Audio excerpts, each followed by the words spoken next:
Organizatori Lice godine 97 studije mlade firme, humanitarna organizacija Dom mladih i Lice za mlade junior i nezavisni elektronski mediji Radio Boston. Domaćin ove priredbe je turističko-ugostiteljsko preduzeće Sana, odnosno hotel Sanus. Zvijezde večeri su 8 djevojaka finalistkinja, izabranih između 40 kandidatkinja, sve mladi i lijepi bosanski cvjetovi iz Banja Luke, Prijedora, Bosanskog, Novog i Sanskog mosta. A sada pozivamo gospodina Senada Kubata.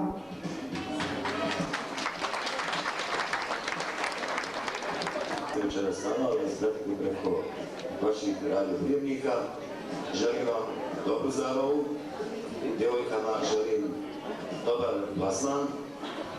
Posebno pozdravljam sve sponzore koji su nam omogućili da organiziramo ovakvu jednu manifestaciju. Sponzore na čelu sa firmom TP Hofer.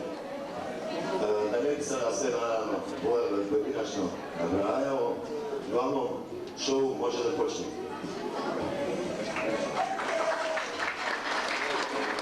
Zahvaljujemo gospodinu Senadu Kubatu.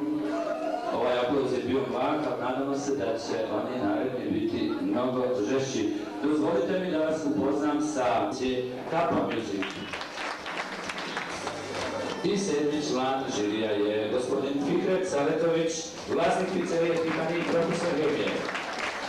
A za vaše i naše dobro raspoloženje dok traje izbor Lice godine 97, pa i poslije, ako bude trebalo, brini se suvereni muzički znalci i pop-rock grupa Autostop iz Katna u sastavu bas gitara Lice, solo gitara Damir, bubnjevi i Ičo.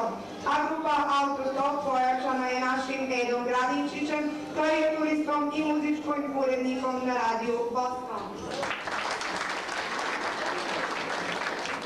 Sada čuvate vaše ulaznice i pozivnice.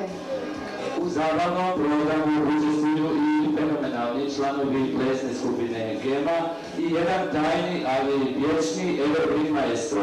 Dovoljno razloga da u hronici vaših života, dragi gledalci, ovaj 27. datum upišete podobjeli ili slovima koja su upisana malo fluorescentnom brojom.